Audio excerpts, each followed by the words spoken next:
ہر لمحہ ہر گھڑی ان کی یہی خواہش ہوتی تھی کہ میرے آقا مجھ سے راضی ہو۔ وصال سے پہلے آپ والدین لاہور تشریف لائے، ختم نبوت کی 5 برس تھی، تو حضرت نے بڑا جوشیلا خطاب فرمانے لگے کہ میں بیمار بھی ہوں، لیکن جب میں نے ارادہ کیا کہ آقا میں آپ کے ناموس کے لیے جانا چاہتا ہوں، تو میرے وجود کے اندر ایک طاقت اور قوت کی لہر چلی آئی۔ آپ نے وہاں محترم عاصم صاحب کو جملے کہے کہ جب میں جیل میں گیا تو گورنر نے مجھے کہا کہ اے نیازی تو تم اس کاغذ پر لکھ کر دے دو گورنر آپ غالباب کہ ہم اس تاریخ سے دستے بردار ہونا چاہتے ہیں۔ آپ کے وہ جملے بڑے اب بھی میرے ذہن میں گھومتے ہیں، میں ہر وقت ان جملوں میں گم رہتا ہوں۔ تو نیاز صاحب فرمانے لگے کہ وہ گورنر میں تیری مونچھوں سے بغاوت تو کر سکتا ہوں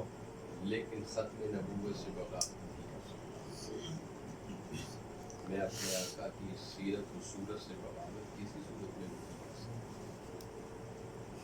تو حضرت قبلہ مولانا نیازی صاحب جیسی شخصیت، مولانا نورانی صاحب جیسی شخصیت، مولانا مودودی صاحب جیسی شخصیت، میں سمجھتا ہوں کہ یہ اسلام کے قلعہ تھے، اسلام ہیرو تھے اور ہیرو تھے۔ آج دیکھ لیں کہ کوئی بھی جماعت ہے، چاہے جماعت ہے یا جماعتیں ہیں، ان کے حال آپ کے سامنے کہ ہمارے اکابر جیسے ہی ہمارے سر گئے ہیں، ہم یوں سمجھتے ہیں کہ ہم یتیم ہیں، لیکن پھر بھی ہم کوشش کرتے ہیں اپنے بڑوں کی یادوں کو اور اپنے بڑوں کے جو مشن ہے ان کو آگے تو مولانا نیازی صاحب جیسی شخصیت اور خصوصاً میرے بھائی پیر سید اسرار شاہ صاحب، میاں صاحب آپ کا ان سے تعارف نہیں ہے، ان کے گھر میں تشریف لے جاتے ہیں، یہ علی نہیں یہاں لاہور میں گاڑی ان کی یہ ہمارے بڑے پیارے ساتھی ہیں، ان کا گھر وہ میاں میر پور نہیں، اس کے ساتھ بہت بڑا گھر کیا محل ہے، گاڑی بھی زیادہ ان کی استعمال کرتے، ڈیوٹی بھی یہ کرتے، ان کی ڈرائیوری بھی یہ کرتے۔ تو نیازی صاحب کا کردار تو